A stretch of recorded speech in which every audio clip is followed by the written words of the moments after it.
Hi, you're on Waves Unmasked. Make sure to subscribe to our channel, stay with us, and enjoy the show. I never thought I'd be writing here, but life has a cruel way of proving you wrong.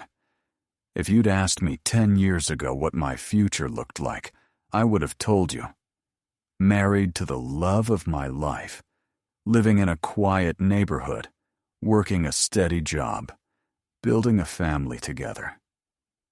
And for a while, it seemed like all of that was exactly what I had. My name's David. I'm 37 now, but back when this story really began, I was 24 and working at a mid-size logistics company outside Columbus, Ohio. It wasn't the kind of job you brag about at reunions, but it was stable, and in my family, stability was the closest thing to success. My dad worked construction until his back gave out. My mom was a school secretary. Neither of them had much, but they drilled into me the idea that a steady paycheck, health insurance, and a roof you could call your own were worth more than any flashy title. That winter, in 2011, our company threw its annual holiday party. I almost didn't go. I wasn't big on social events. I was the kind of guy who nursed one beer in the corner while other people laughed too loudly. But my buddy Tom from the warehouse convinced me. Free food, free drinks. Maybe you'll meet someone, he said. That's where I saw her Emily. She worked upstairs in accounting, and I'd passed her in the cafeteria a few times, but never spoken. That night, she wore a green sweater, and thanks to some office dare, a ridiculous sparkly reindeer headband. Her coworkers teased her, but she laughed it off. I don't know what made me do it. Maybe the beer, maybe the fact that she seemed approachable. But I walked over and said, "You're the most professional reindeer I've ever seen." She laughed. Not a polite, awkward chuckle, but a real laugh, the kind that crinkles your eyes. We ended up talking the rest of the night. She was 23, had just finished her CPA exams, and loved her job even though she joked it was slowly killing her eyesight. She liked indie music and old movies, hated sushi, but loved Italian food. And she had this way of listening that made me feel like my words actually mattered. I asked for her number before the night was over. To my surprise, she gave it to me without hesitation. Our first date was at a little Italian place near campus cheap pasta, house wine served in tumblers. I was nervous, tripped over my words, probably said a dozen stupid things, but she didn't seem to mind.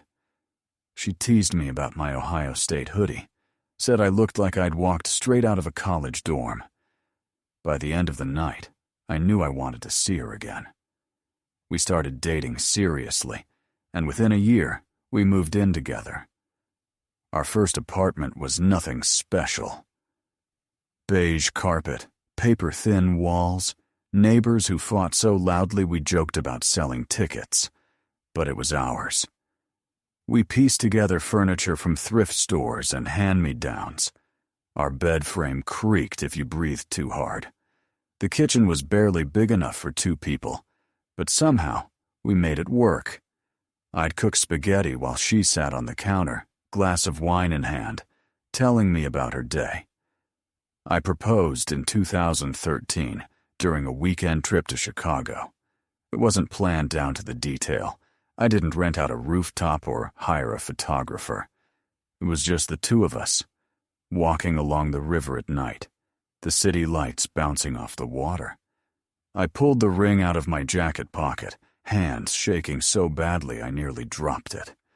She gasped, cried, and said yes before I even finished asking. For the first time in my life, I felt like I'd done something completely right. Our wedding was small, almost modest by today's standards. Her parents had a big backyard, and we strung fairy lights across the trees. We hired a local barbecue joint to cater, and the music came from a Spotify playlist my friend put together. My mom cried through the ceremony. My dad gave a toast that was half embarrassing, half sweet, and Emily looked like the most beautiful thing I'd ever seen in her simple lace dress. We didn't have money for a fancy honeymoon, so we rented a beat-up car and drove to Florida for a week. We burned our skin on the first day because we forgot sunscreen, ate greasy seafood at roadside shacks, and fell asleep each night to the sound of waves. It was imperfect and messy, and absolutely perfect in its own way. The first few years of marriage were good. Not movie perfect, but steady. We rented for a while, then bought a modest 3-bedroom house in Dublin, Ohio. It had yellow siding and a backyard that needed work, but it felt like ours the moment we stepped in. We painted the walls ourselves, argued over curtain colors, spent weekends at Home Depot pretending we knew what we were doing. Emily loved gardening. She'd spend hours outside planting flowers and herbs, kneeling in the dirt with gloves too big for her hands. I mowed the lawn, tinkered in the garage, fixed whatever broke around the house. We settled into routines: Friday pizza nights, Saturday morning farmers markets, Sunday grocery runs. It was the kind of life that sounds boring when you describe it, but feels comforting when you're living it. At night, we'd curl up on the couch, binge whatever show people were raving about, her feet tucked under my legs. She was my best friend, my partner, the person I imagined growing old with, and for years, I believed nothing could shake that foundation. For the first several years, life really did feel steady. We weren't rich, we weren't traveling the world, but we had each other and a home that felt warm. But around 2019, things started to shift, slowly at first, in ways that I didn't even recognize as cracks until later. Emily landed a new job that year. She'd been restless for a while, complaining that her current firm didn't challenge her, that she was bored running the same accounts month after month. I encouraged her to apply elsewhere. She was talented, organized, and ambitious in ways I wasn't. When she got an offer from a larger firm downtown, better salary, bigger office, fancier title, I was proud of her. I told her she deserved it, and I meant it. The first few weeks, she came home buzzing with energy. She'd talk my ear off about her new projects, her co-workers, how different the office culture was. One name kept coming up more than the others: Ryan. At first it was harmless. Ryan helped me figure out a tricky formula. Ryan brought donuts for the team. Ryan's hilarious. He keeps the office from going insane during tax season. I didn't think much of it. Everyone has work friends. I had mine too. But slowly, Ryan's name slipped into almost every story. And then it was Ryan inviting the team for after-work drinks. Ryan staying late with her to finish a deadline. Ryan giving her a ride when her car battery died. I wanted to believe it was nothing. Emily had always been trustworthy. In all our years together, she'd never given me a reason to doubt her. And yet, something inside me stirred. It wasn't jealousy in the cartoon sense, more like a faint alarm bell in the background that wouldn't stop ringing. Her schedule started changing. Nights when she used to come home by 6 or 7 stretched to 9, sometimes 10. She'd send me a text. "Don't wait up. Work's crazy tonight." Or team's grabbing a quick drink, be home later. I wanted to be supportive, to believe she was just working hard. But the excuses piled up. Our intimacy shifted too. It wasn't like she cut me off entirely, but it started to feel different. Mechanical sometimes. Other times, She'd claim she was too tired, too stressed. I told myself it was normal. People go through phases. Jobs get stressful. But in the quiet moments, lying awake while she scrolled on her phone, I felt a distance I couldn't name. I started noticing little things that gnawed at me. She began dressing up more for work. Not that she hadn't before, but suddenly there were new blouses, a new shade of lipstick, extra time in the mirror in the mornings. She said the new office had a different dress code, more professional. And maybe that was true. But my gut twisted each time I watched her leave. One night she came home late, said the team had stayed to finish reports. I hugged her hello, and for the briefest second, I caught a whiff of cologne. Not mine, not hers. Something sharp and unfamiliar. I asked if she'd stopped for a drink. She shook her head, kissed me quickly, and disappeared into the shower. I told myself I was imagining things. I kept brushing my doubts aside. We had been together nearly a decade. Why would she throw that away? We had a mortgage, a life built piece by piece, years of memories stacked like bricks. Surely that meant something. Surely she wouldn't risk it. And yet, I couldn't ignore how often her phone buzzed with messages she didn't share, how she started setting it face down on the table instead of leaving it out casually like before. I'd wake in the middle of the night and see the faint glow of her screen as she typed quickly, then locked it the second she noticed me stir. I tried to bring it up gently. "You've been working a lot. You seem distracted lately. Is everything okay?" She smiled tiredly, brushed my cheek with her hand, and said, "It's just work, babe, I promise." Her tone was soft, convincing. For a while I let myself believe it. But the more I ignored my instincts, the louder they screamed. It happened on a Saturday morning, the kind of ordinary day when you expect nothing more dramatic than mowing the lawn or making a grocery list. Emily was in the shower, steam fogging up the bathroom door, and her phone buzzed on the nightstand. Normally, I never touched it. We'd always had trust, the kind where you don't even think about snooping. But that morning, something in me cracked. I reached for it, hands trembling like I was holding a live wire. A message preview glowed on the screen. "Last night was incredible. I can't stop thinking about you." The sender, Ryan. My heart slammed in my chest. For a second I thought maybe I'd misread it. Maybe it was a joke, some inside office banter. But my gut knew better. I unlocked the phone. The thread stretched back weeks. Flirty messages at first, jokes about late nights, winks hidden in texts. Then it escalated. "Can't wait to see you again. You looked amazing today." I couldn't concentrate. And then, blunt, unmistakable. "Your skin is softer than I imagined." My stomach dropped. I scrolled further. Photos. Not explicit, but intimate enough. Her smiling in a way she hadn't smiled at me in months.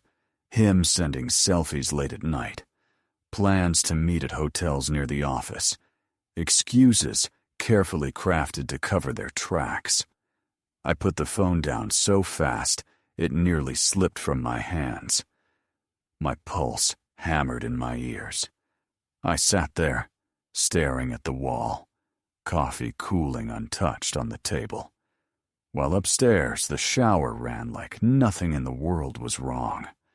When she came downstairs, towel wrapped around her hair, humming softly, I felt like I was watching a stranger. She kissed me lightly on the cheek, asked if I wanted pancakes. My throat locked. I couldn't form words. The next days were hell. I didn't confront her right away. Part of me wanted to scream, to throw the phone in her face, demand the truth. But another part was paralyzed. I needed to be absolutely sure. So I watched. I listened. Every late-night text, every excuse, every faint whiff of cologne that wasn't mine. It was confirmation of what I already knew. Finally, one Thursday night, the dam broke. She came home around 10:30, hair tousled, makeup smudged, smelling faintly of something sharp and masculine. She dropped her bag by the door and smiled like nothing was out of place. "Are you sleeping with him?" The words ripped out of me before I could stop them. She froze. Just for a fraction of a second, but it was enough. Her face went pale, eyes wide, like a deer caught in headlights. Then she tried to recover. "What? Of course not. Why would you even—" "Don't lie to me, Emily. I saw the messages." Her mouth opened, then closed. Tears welled up. She shook her head, whispering, "It's not what you think." But the tears weren't enough to wash away the truth. I pressed on, voice shaking. How long have you been with him?" Silence. Just her staring at the floor, twisting her hands, jaw clenched. And in that silence I had my answer. When she finally spoke, the words came in fragments. It started as emotional, she said. Just long conversations at work, inside jokes. She claimed she felt distant from me, that Ryan listened in ways I didn't. Then, one late night, it just happened. She swore she hadn't planned it, that it wasn't about replacing me, that she still loved me. I sat there numb, each word slicing deeper. She cried, tried to reach for me, but I pulled back. I couldn't bear her touch. That night, I moved into the guest room. I lay on the too small bed, staring at the ceiling, wondering how the life I'd built so carefully could crumble in a single evening. The days after were a blur of arguments and confessions. Each conversation revealed new wounds, that it had been going on for months, that they'd slept together more times than she could count, that she thought I'd grown distant. She said Ryan understood her, that he made her feel seen. Words that hurt worse than the physical betrayal. We existed like ghosts in the same house, passing each other in the hallway without a word, eating meals separately, sleeping in separate rooms. Friends started asking questions. My mom noticed my voice cracking when she called. I lied. Because how do you tell someone that the person you trusted with your life handed it to someone else? I wasn't even angry in the way I expected. I thought I'd yell, throw things, rage at the injustice.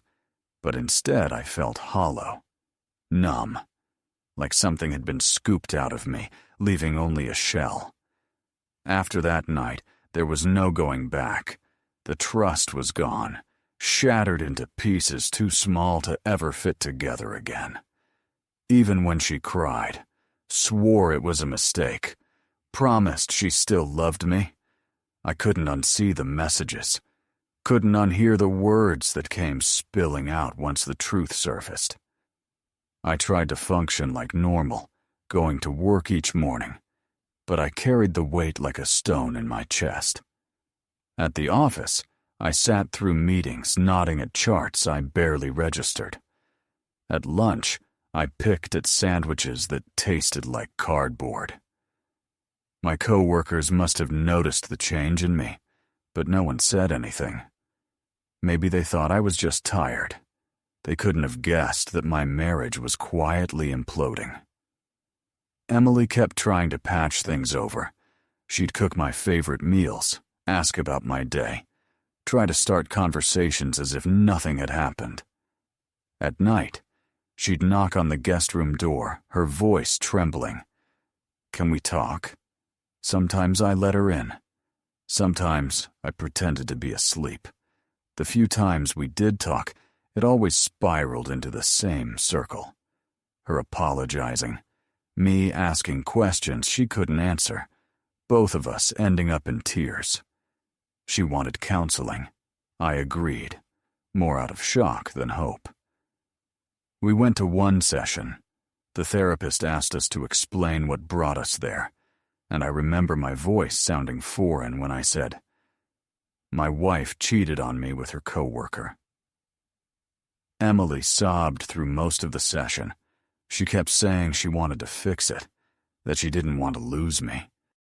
The therapist nodded kindly, took notes, but as I sat there listening, I realized I couldn't do it. Counseling wouldn't erase the images burned into my mind. It wouldn't make me forget the smell of someone else's cologne on her clothes, the way she flinched when I asked if she was sleeping with him. It wouldn't undo the fact that, while I was at home believing we were solid, she was with him. I called a lawyer the following week. Just saying the word divorce out loud made me shake, like admitting it turned the betrayal into a permanent scar. But the lawyer was calm, methodical, explaining the process: property division, financial accounts, timelines. Thankfully, we didn't have kids. That made things simpler legally, though not emotionally. When I told Emily, she broke down. She begged me to reconsider, swore she'd cut off Ryan, delete his number, switch jobs if she had to. For a moment, I almost wavered. 10 years together isn't something you walk away from lightly. But then I remembered scrolling through those messages, seeing her laugh with him in ways she hadn't with me in months, and my resolve hardened. The divorce process dragged, as it always does. Splitting the house was the worst. We'd poured so much of ourselves into it. The fresh paint on the walls, the garden she planted, the garage I'd turned into my little workshop. Each room held memories, both good and painful, and now every memory had to be assigned a dollar value. She wanted to keep the house at first, but couldn't afford the mortgage alone. In the end, we sold it. Watching strangers walk through during open houses felt surreal, like watching vultures pick apart a body that used to be alive. Friends took sides in quiet ways. Some reached out to me, offering beers, couches to crash on, awkward reassurances that I'd find someone better. Others stayed close to Emily. A few tried to play neutral, which really just meant disappearing from both of us. My mom was furious on my behalf, swore she'd never forgive Emily. My dad, less emotional, just patted my shoulder and said, "You'll get through it." Nights were the hardest. I'd lie awake in the guest room, staring at the ceiling, listening to the silence. Sometimes I heard her crying in her bedroom. I didn't go to her. I couldn't. When the papers were finally signed, I expected to feel relief. Instead, I just felt empty. 10 years of love, laughter, arguments, plans, all reduced to signatures on a stack of legal documents. She cried through the final meeting at the lawyer's office. I didn't. My tears had run dry weeks before. The day she moved out, the house felt like a tomb. I stood in the doorway as she carried the last box to her car, our dog-eared wedding album tucked inside. She looked at me, eyes red, and whispered, "I'm sorry." I didn't answer. There was nothing left to say. After she drove away, I walked back inside and sat on the living room floor, surrounded by bare walls and empty shelves. The quiet was suffocating. This house that once felt alive now echoed with absence. The weeks after the divorce were a blur. I moved into a small rental apartment not far from the office. 1 bedroom, beige walls, cheap carpet. The kind of place you tell yourself is temporary. but the silence inside made it feel permanent. I bought second-hand furniture, just enough to get by. A couch, a bed, a chipped kitchen table. Everything looked borrowed, like I was a guest in someone else's life. At night, I'd lie awake, staring at the ceiling, haunted by memories I didn't ask for. Emily laughing in the garden. Emily falling asleep on my shoulder during a movie. Emily's phone lighting up with Ryan's name. I tried drowning it out with TV, with cheap beer, with long runs around the neighborhood. Nothing worked. The memories followed me everywhere, like shadows. Friends tried to help. Tom from the warehouse dragged me out for beers, insisting I needed to get back out there. Another buddy set me up on a blind date that lasted 30 painful minutes before I made an excuse about an early morning shift. Everyone meant well, but none of them understood that I wasn't ready. It wasn't just about losing Emily. It was about losing the version of myself who believed love was safe. Work became both a distraction and a torment. I threw myself into long hours, hoping exhaustion would numb the ache. But every time I saw coworkers chatting casually, I thought of Emily and Ryan whispering at their desks, laughing over inside jokes while I sat at home believing she was mine. Even the sound of a text notification in the office made my stomach twist. My parents worried. My mom called constantly, asking if I was eating, if I was sleeping. My dad, less verbal, showed up unannounced one Saturday with a toolbox to fix a leaky faucet in my new place. He didn't say much, just worked quietly while I sat at the kitchen table. Before he left, he clapped a hand on my shoulder and said, "You're stronger than you think." I wanted to believe him. I started seeing a therapist, not because I thought it would magically fix me, but because I needed someone neutral to unload on. She told me grief after betrayal was like grieving a death, the death of trust, of certainty, of the future you thought you had. She said it would take time, that healing wasn't linear. Some days I'd feel okay. Others I'd collapse under the weight of a single memory. She wasn't wrong. What surprised me most was the anger that came later, after the numbness wore off. At first, I was just hollow. But as the weeks stretched on, rage simmered. Rage at Emily for throwing away what we had. Rage at Ryan for stepping into a marriage that wasn't his. Rage at myself for ignoring the signs, for trusting blindly, for not confronting her sooner. I replayed every late night, every vague excuse, every laugh she shared about Ryan, and wondered how I could have been so blind. Yet beneath the anger was something else. Grief, raw and relentless. I missed her. Even after everything, I missed her voice, her presence, the comfort of knowing someone was waiting at home. That contradiction gutted me. Loving the person who broke me, hating her for it, wishing I could erase both feelings entirely. Months passed. The garden at our old house grew wild after we sold it. Sometimes I'd drive by, parked a block away, staring at the overgrown flowers she once tended so carefully. I wondered if the new owners noticed the way the sunlight hit the backyard at dusk, how the petals seemed to glow. Did they feel the echoes of our laughter in those walls? Or did the house erase us the moment we walked away?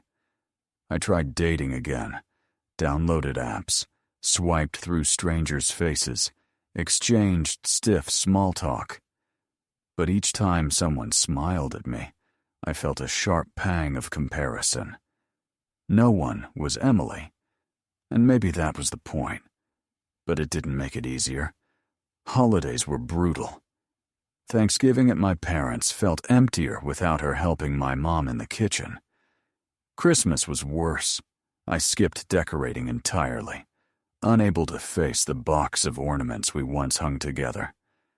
I left them in storage, as if ignoring them might make the memories fade. One night, about 6 months after she left, Emily called me. Her name flashing on my phone was like a knife twist. Against my better judgment, I answered. She sounded small, broken. She asked how I was. I told her the truth. Not good, but surviving.